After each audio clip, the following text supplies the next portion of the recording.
बहनों और भाइयों, बिहार का कितना गौरवशाली इतिहास है। बिहार, जिस बिहार में मां जानकी ने जन्म लिया हो, जिस बिहार में भगवान बुद्ध को ज्ञान प्रदान किया हो, जिस बिहार में जैन तीर्थंकर 24वें तीर्थंकर भगवान महावीर का जन्म हुआ हो, जिस बिहार ने विद्यापति जैसे मैथिली के यशस्वी साहित्यकार को जन्म दिया हो, जिस बिहार ने मैथिली भोजपुरी संस्कृति को छठ के माध्यम से वैश्विक पहचान दिया हो, ऐसी शारदा सिन्हा को जिस बिहार ने जन्म दिया हो,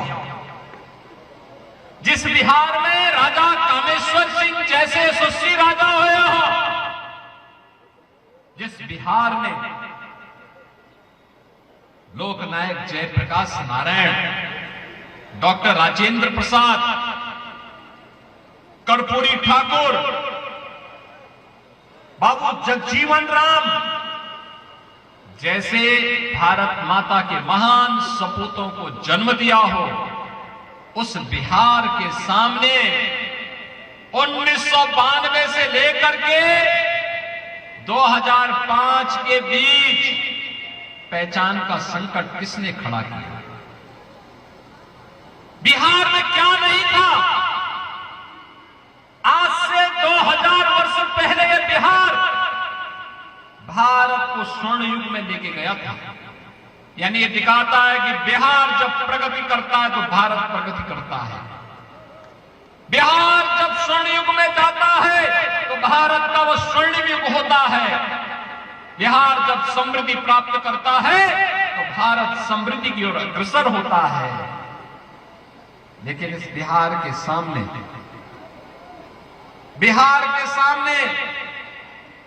आरजेडी कांग्रेस ने पहचान का संकट खड़ा किया। यहां का नौजवान इस दौरान पलायन किया। आरजेडी के कारण जगह जगह जातीय सेनाएं खड़ी हो गई और जातीय नरसंहार की घटनाएं बिहार की पहचान बनती जा रही थी। बहनों और भाइयों, आरजेडी के शासनकाल में 5 दर्जन से अधिक जातीय नरसंहार की बड़ी बड़ी घटनाएं घटित हुई। 30,000 से अधिक अपहरण हुए। छोटे छोटे बच्चों का अपहरण हो जाता था। व्यापारी सुरक्षित नहीं था, बेटी सुरक्षित नहीं थी। बिहार के सामने पहचान का संकट आ खड़ा हुआ था और तब बिहार के नौजवानों ने अंगड़ाई ली थी। तब बिहार में सत्ता परिवर्तन हुआ। बिहार के अंदर एनडीए की सरकार नीतीश बाबू के नेतृत्व में बनी और नीतीश जी मुख्यमंत्री बने। बिहार के अंदर माफिया और अपराधियों के दिन उल्टी गिनती उनकी शुरू हो गई। बिहार फिर से अपनी पहचान के लिए आगे बढ़ा है। आज बिहार में क्या नहीं है? आज बिहार में सड़क है, बिजली है, रेलवे की कनेक्टिविटी है, एयर कनेक्टिविटी है। मुझे एक बार 2005 के पहले गोरखपुर से दरभंगा जाना था, 16 घंटे लगे थे। आज मुझे लखनऊ से दरभंगा जाने में मात्र 45 मिनट लगे हैं। 45 मिनट एयर कनेक्टिविटी। और अब तो आप लोगों के लिए खुशखबरी है, इनलैंड वाटरवे, जल मार्ग भी मोदी जी ने खोल दिया है। हल्दिया से सीधे पटना होते हुए, सारण होते हुए, बलिया होते हुए और सीधे अयोध्या और प्रयागराज तक की दूरी। यानी बिहार की सब्जी, बिहार की मिर्चा, बिहार का मखाना दुनिया के मार्केट में पहुंचेगा तो मुनाफा बिहार का किसान कमाएगा, बिहार का नौजवान कमाएगा, रोजगार का सृजन होगा। बिहार में अब एम्स है, आईएमए, मेडिकल इंजीनियरिंग कॉलेज बन रहे हैं, डिग्री कॉलेज बन रहे हैं। बिहार के अंदर अब रोजगार भी है, निवेश भी है, और गरीब कल्याणकारी योजनाओं की तो मोदी जी ने एक श्रृंखला खड़ी कर दी। आरजेडी के समय में लोग चारा बिकने में घोटाला कर देते थे, और आज मोदी जी के समय में 80 करोड़ लोग भारत के अंदर फ्री में राशन प्राप्त कर रहे हैं। 80 करोड़ लोग, 50 करोड़ लोगों को आयुष्मान भारत की 5 लाख रुपए की सुविधा प्राप्त हो रही है। 46 करोड़ लोगों के बैंक में खाते खुल गए हैं, और सरकार की कोई भी सहायता सीधे गरीब के खाते में जाता है, किसान के खाते में जाता है, नौजवान के खाते में जाता है। तो बीच का बिचौलिया समाप्त, यानी कांग्रेस और आरजेडी को मोदी जी ने बेरोजगार कर दिया। बहनों और भाइयों, हर गरीब के घर में शौचालय, हर गरीब को सिर ढकने के लिए छत, प्रधानमंत्री आवास योजना के माध्यम से हर गरीब को फ्री में बिजली का कनेक्शन, हर गरीब को उज्ज्वला योजना का कनेक्शन, यह भी मोदी जी ने प्रदान कर दिया है। और मोदी जी ने कहा है जो बाकी बचे होंगे उनको भी देंगे। 70 वर्ष से ऊपर के किसी भी बुजुर्ग को, वो किसी भी जाति का हो, वह अपना वयम वंदना कार्ड बना करके 5 लाख रुपए हर वर्ष स्वास्थ्य बीमा का लाभ प्राप्त कर सकता है। हर वर्ष ये मोदी जी ने दिया है। ये एनडीए की डबल इंजन की सरकार ने दिया है। और यही कहने के लिए बहनों और भाइयों मैं आपके पास आया हूं, अब बिहार पहचान के लिए मोहताज नहीं है। नया बिहार फिर से स्वर्णिम बिहार बनने की ओर अग्रसर है। ये कांग्रेस आरजेडी ने तो बाबा साहब भीमराव अंबेडकर का भी अपमान किया था। मोदी जी आए, बाबा साहब भीमराव अंबेडकर से जुड़े हुए 5 प्रमुख स्थलों को पंचतीर्थ के रूप में विकसित मोदी जी ने किया, बीजेपी ने किया।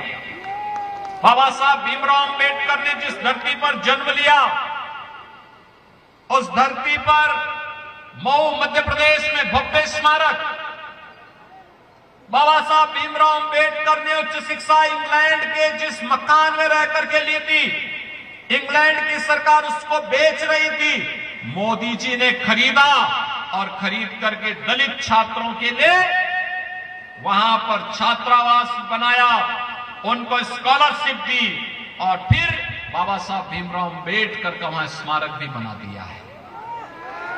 बाबा साहब की दीक्षा भूमि नागपुर में भव्य स्मारक का निर्माण, दिल्ली में रह करके सार्वजनिक जीवन जहां पर बाबा साहब ने व्यतीत किया था, सार्वजनिक जीवन की भूमि पर doctor Bhimrao Ambedkar international centre की स्थापना हो गई। और बाबा साहब भीमराव अंबेडकर की अंतिम यात्रा जहां निकली थी, मुंबई के चैत्य भूमि में भी भव्य स्मारक, और बाबा साहब की दुनिया की सबसे बड़ी प्रतिमा का निर्माण भी मोदी जी के नेतृत्व में हो चुका है। याद करिए, कांग्रेस अपमान करती थी, मोदी जी ने सम्मान कर दिया।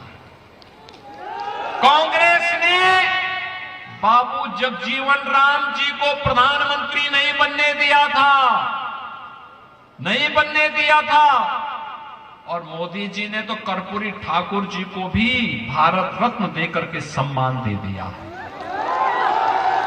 ये है, वे अपमान करते थे, मोदी जी ने गले लगा करके सम्मान दिलाने का काम किया है। बहनों और भाइयों, मोदी जी ने विकास भी कराया है, विरासत का सम्मान भी किया है, और गरीबों का कल्याण भी किया है।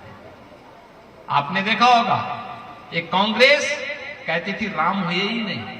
अब बताओ, हिंदुओं को इससे बड़ी गाली क्या हो सकती है? इससे बड़ी गाली क्या हो सकती है? कोई कहे राम नहीं हुए, कृष्ण नहीं हुए, मां जानकी नहीं हुई। अगर कांग्रेस बोलती है तो पाप करती है, वो पाप करता है जिस प्रकार की बात करता है। अरे वे परमपिता परमेश्वर है। हर देश, हर काल, हर परिस्थिति में हजारों वर्षों से भारत की आस्था राम के अस्तित्व को मानती है, कांग्रेस नकार करके हिंदुओं को अपमानित करती है। आरजेडी ने राम मंदिर की रथ यात्रा को रोक दिया था। हम जब बोलते थे राम राम आएंगे, मंदिर वही बनाएंगे, तो आरजेडी लाठीचार्ज करती थी और समाजवादी पार्टी गोली चलाती थी। लेकिन हमने कहा था ना, रामलला हम आएंगे, मंदिर वही बनाएंगे। बन गया ना राम मंदिर, कोई संदेह है क्या? मंदिर बन गया ना। आप मुझे बताइए, अगर यूपी में बीजेपी की डबल इंजन की सरकार नहीं होती तो क्या राम मंदिर बन गया होता? क्या ये कांग्रेस, आरजेडी और सपा बनने देती क्या? ये तो बन गया। और वहीं नहीं बना, अब हम लोग सीतामढ़ी में भी एनडीए की डबल इंजन सरकार मां जानकी का भव्य मंदिर का निर्माण कार्य कर रही है। भव्य मंदिर का निर्माण। और यही नहीं, भगवान राम मां सीता को जिस रास्ते अयोध्या लेके गए थे, इस मार्ग को 4 लेन का बना करके राम जानकी मार्ग के रूप में 6155 करोड़ मोदी जी ने दे दिए। काम चल रहा है।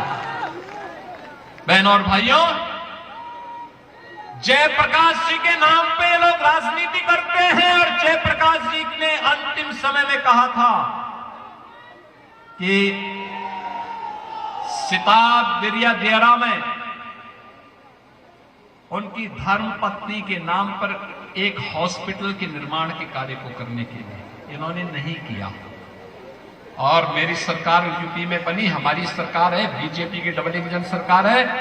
हमने जैसे ही मेरे संज्ञान में बात आई, मैंने तत्काल परिवहन मंत्री, रहने वाले तो बिहार के हैं लेकिन बलिया से विधायक हैं,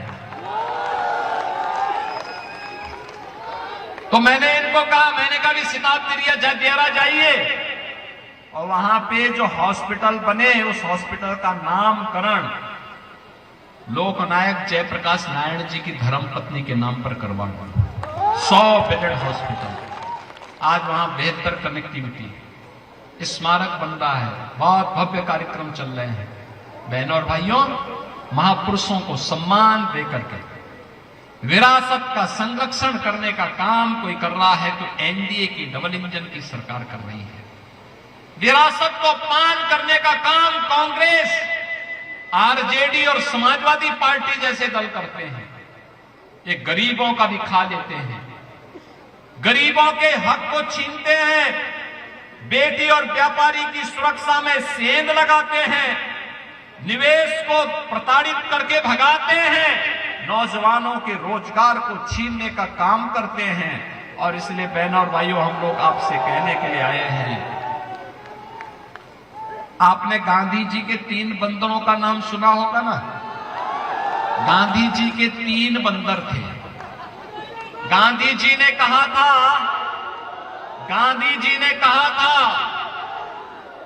कि उन 3 बंदरों को 3 प्रतिकृति के रूप में उन्होंने प्रस्तुत किया था। बुरा मत सुनो, बुरा मत बोलो और बुरा मत देखो। लेकिन आज इंडी गठबंधन के 3 बंदर पप्पू के रूप में, टप्पू के रूप में और अप्पू के रूप में बिहार को फिर से ठगने के लिए आ गए हैं। ये लोग अच्छा नहीं बोल सकते, एक अच्छा नहीं सुन सकता, एक अच्छा नहीं देख सकता, इसलिए इनको विकास नहीं दिखाई दे रहा है, गरीब कल्याण नहीं दिखाई देता है और विरासत का सम्मान भी इनको अच्छा नहीं लगता है। इसलिए बहनों और भाइयों, मैं आपसे कहने के लिए आया हूं, ये जितने भी महागठबंधन से जुड़े हुए लोग आपके बीच आ रहे हैं ना, ये जितने भी हैं, ये सभी के सभी लोग बिहार और देश को लूटने वाले लोग हैं, गरीबों के हकों पर डकैती डालने वाले लोग हैं। जब सत्ता रहती है तो डकैती डालते हैं, और जब सत्ता से वंचित हो जाते हैं तो झूठ फरेब करके लोगों को बहकाने का कार्य करते हैं। आज भी वे लोग यही कर रहे हैं, लगातार झूठ पे झूठ, झूठ पे झूठ।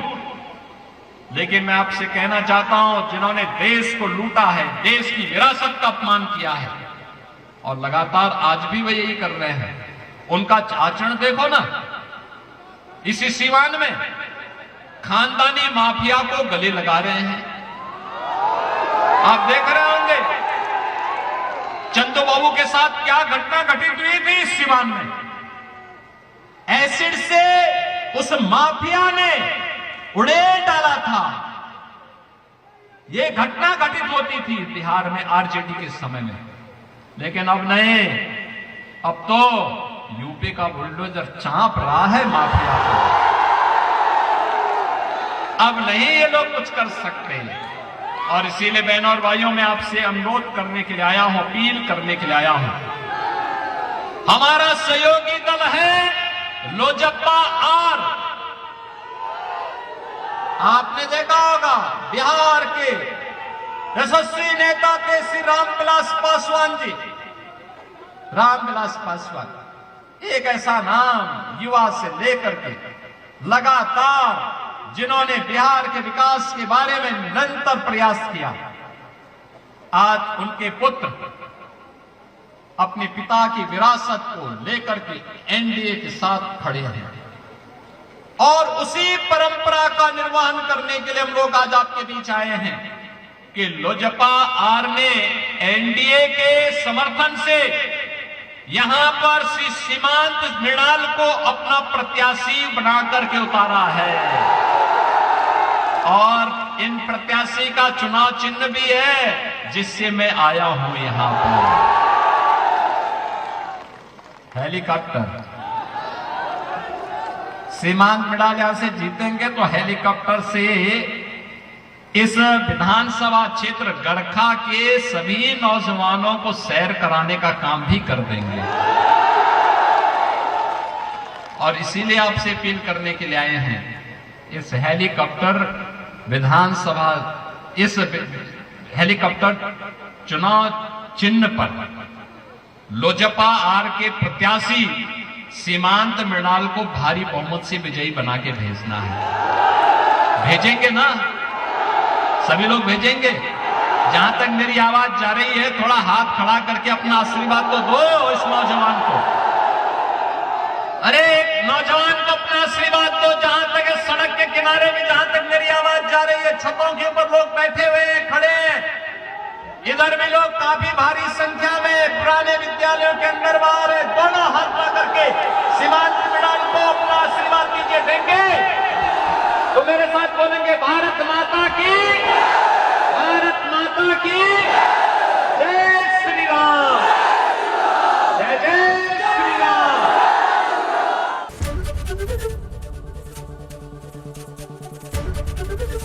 एबीपी गंगा, खबर आपकी, जुबान आपकी।